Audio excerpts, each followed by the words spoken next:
আসসালামু আলাইকুম বন্ধুরা, আজ আমি আপনাদের সঙ্গে শেয়ার করব দোকানের মতো পারফেক্ট রসগোল্লা তৈরির সহজ রেসিপি। তো আশা করছি এই রেসিপিটা দেখার পরে আপনারা যে কেউ খুবই সহজে রসগোল্লা বানিয়ে নিতে পারবেন। তো চলুন প্রথম থেকে শেষ পর্যন্ত রেসিপিটা দেখতে থাকুন। রেসিপিটা ভালো লাগলে অবশ্যই লাইক কমেন্ট শেয়ার করতে ভুলবেন না, আর চ্যানেলটি সাবস্ক্রাইব করে রাখার অনুরোধ রইল। তাহলে চলুন শুরু করা যাক। তো দেখুন বন্ধুরা, এখানে আমি 1 লিটার দুধ জাল করে ছানাটা কেটে নিয়েছি। তো পুরো ভিডিওটা আমি আপনাদের দেখাতে পারলাম না। আপনারা যদি ছানা কাটার ভিডিওটা দেখতে চান অবশ্যই কমেন্টে জানাবেন, আমি আপনাদের পরের ভিডিওতে দেওয়ার চেষ্টা করব। এখন আমি এই ছানাটাকে একটি বড় থালার মধ্যে নিয়ে নিচ্ছি। তো ছানাটাকে এইভাবে আঙ্গুলে নিয়ে এইভাবে কচলে দেখবেন, যদি এরকম হয় তাহলে বুঝে নিতে হবে ছানাটা কিন্তু পারফেক্ট তৈরি হয়েছে। তো এখন আমি ছানাটাকে খুব ভালো করে মেখে নেব। ছানাটাকে এই হাতের তালুর এই জায়গাটা দিয়ে খুব ভালো করে ডলে ডলে মেখে নিতে হবে এইভাবে। তো এর মধ্যে আমি কয়েকটি উপকরণ মেশাবো, তার আগে আমি কিছুটা ডলে নিচ্ছি। দেখুন বন্ধুরা, কিছুক্ষণ আমি মেখে নিয়েছি। এখন আমি এর মধ্যে উপকরণগুলো দিয়ে দেব। তো এখন আমি এর মধ্যে দিয়ে দিচ্ছি চা চামচের 1 চামচ ময়দা, তারপরে দিয়ে দিচ্ছি চা চামচের 4 ভাগের 1 ভাগ অ্যারারুট, আর দিয়ে দিচ্ছি চা চামচের 1/2 চামচ চিনি। এবার এগুলো সমেত আমি খুব ভালো করে মথে নেব। তো বন্ধুরা, এখানে আরও একটি টিপস লক্ষ্য করবেন, আপনারা যদি বুঝতে না পারেন যে কতটা মথে নিতে হবে, তো বন্ধুরা এইভাবে হাতের এই তালুর এই অংশটা দিয়ে এরকমভাবে অল্প অল্প করে ডলে ডলে মেখে নিতে হবে 10 থেকে 12 বার। তাহলে কিন্তু আমাদের ডোটা রেডি হয়ে যাবে। এই দেখুন, এই যেমন একবার হয়ে গেল। তো আমি এইভাবে 10 থেকে 12 বার ডলে ডলে মথে নেব। তাহলে দেখবেন মিষ্টি তৈরির জন্য কিন্তু ছানার ডোটা একদম রেডি হয়ে গেছে। তো এইভাবে ছানাটাকে যতটা পরিমাণে মাখাবেন, মিষ্টির ডোটা যতটা ভালো মাখানো হবে মিষ্টিগুলো কিন্তু ততটাই ভালো হবে। দেখুন বন্ধুরা, আমি 10 থেকে 12 বার এইভাবে খুব ভালো করে মথে নিয়েছি। তো দেখতেই পাচ্ছেন ডোটা কতটা সফট হয়েছে, এই দেখুন। এখন আমি ছোট ছোট লেচি কেটে নেব।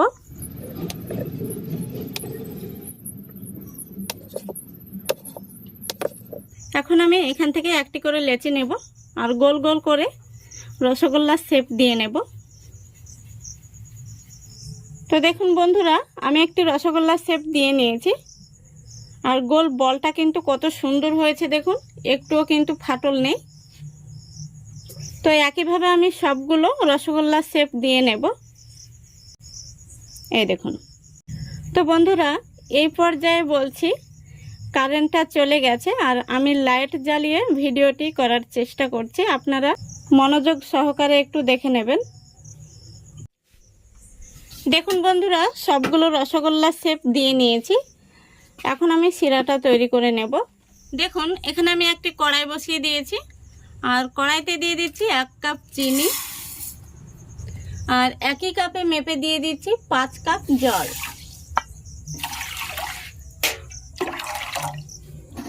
এখন আমি গ্যাসটা অন করে দিলাম। এর মধ্যে দিয়ে দিচ্ছি 2টো এলাচ, এতে করে সুন্দর একটি ফ্লেভার আসবে। তো বন্ধুরা, খুব ভালো করে আমি এই চিনির শিরাটাকে ফুটিয়ে নেব। 2 থেকে 3 মিনিট জাল করলেই কিন্তু ফুটে যাবে। আর রসগোল্লা তৈরির জন্য এই শিরাটা কিন্তু 1 তার কিংবা 2 তার কোনোটারই প্রয়োজন নেই। চিনির শিরাটা ফুটে উঠলেই আমি মিষ্টিগুলো দিয়ে দেব।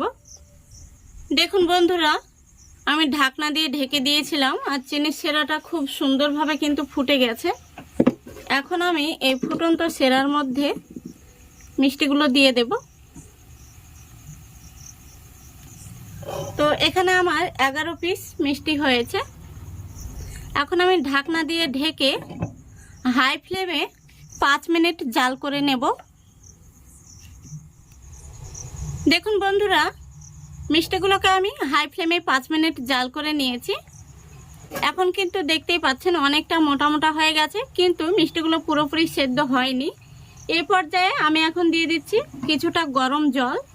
যেহেতু মিষ্টিগুলোকে আমি আরও 10 মিনিট হাই ফ্লেমে জাল করে নেব, তাই শিরাটা কিন্তু অনেকটাই ঘন হয়ে আসবে, সেই জন্য এখানে আমি গরম জল অ্যাড করে দিলাম। তো আবারও আমি এইভাবে ঢাকা দিয়ে হাই ফ্লেমে জাল করে নেব 10 মিনিট। ফিরে আসছি 10 মিনিট পর।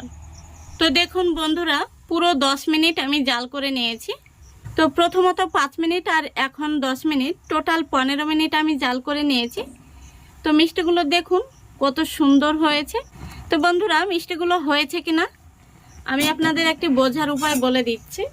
তো দেখুন, এখানে আমি একটি কাচের গ্লাস ভর্তি জল নিয়েছি। গ্লাস ভর্তি বলতে গেলে হাফ গ্লাসের চাইতে একটু বেশি জল নিয়েছি। তো এখান থেকে আমি একটি মিষ্টি তুলে এই জলের মধ্যে দিয়ে দিচ্ছি। দেখুন, মিষ্টিটা কিন্তু জলের উপরে ভেসে নেই, গ্লাসের তলায় চলে গেছে। আশা করি দেখতে পাচ্ছেন, গ্লাস ভর্তি জল নিয়েছি, জলের উপরে কিন্তু মিষ্টিটা ভাসছে না, গ্লাসের তলায় মিষ্টিটা চলে গেছে। তার মানে আমাদের এই রসগোল্লাটা পুরোপুরি পারফেক্টভাবে হয়ে গেছে। তো এখন আমরা গ্যাসটা অফ করে দিচ্ছি।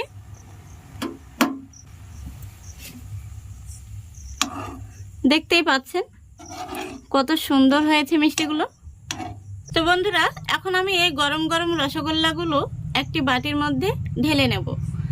তো সঙ্গে সঙ্গে কিন্তু গরম গরম রসগোল্লা ঢেলে নিতে হবে, এই গরম কড়াইতে রেখে দেবেন না, নইলে কিন্তু মিষ্টিগুলো অনেকটাই শক্ত হয়ে যেতে পারে। দেখুন বন্ধুরা, রসগোল্লাগুলো আমি একটি বাটির মধ্যে ঢেলে নিয়েছি। তো দেখতেই পাচ্ছেন কতটা মোটা মোটা হয়ে গেছে। এখন আমি আপনাদের একটি রসগোল্লা কেটে দেখিয়ে দিচ্ছি কেমন হয়েছে। দেখুন ভেতরটা কত সুন্দর হয়েছে। এই দেখুন, আমি আপনাদের চিপে দেখিয়ে দিচ্ছি কতটা রসালো হয়েছে। আশা করি দেখতে পাচ্ছেন, দারুণ হয়েছে, একদম নরম তুলতুলে আর স্পঞ্জ। এই দেখুন কতটা রসালো, দেখুন একদম দোকানের মতো পারফেক্ট তৈরি হয়েছে। আপনারা যে কেউ বানিয়ে নিতে পারবেন। তো আজকে আমি ছানা দিয়ে প্রথম এই রসগোল্লা বানালাম, তো ভীষণ সুন্দর হয়েছে। আশা করছি এই রেসিপিটা দেখলে আপনারা যে কেউ খুবই সহজে বানিয়ে নিতে পারবেন। তো আশা করছি আজকের এই রেসিপিটা আপনাদের ভালো লেগেছে। ভালো লাগলে অবশ্যই লাইক, কমেন্ট, শেয়ার করে দেবেন এবং চ্যানেলটিকে সাবস্ক্রাইব করে অল নোটিফিকেশানটি অন করে সঙ্গে থাকবেন। আজকের মতো এখানেই বিদায় নিচ্ছি। সবাই ভালো থাকবেন, সুস্থ থাকবেন। খোদা হাফেজ।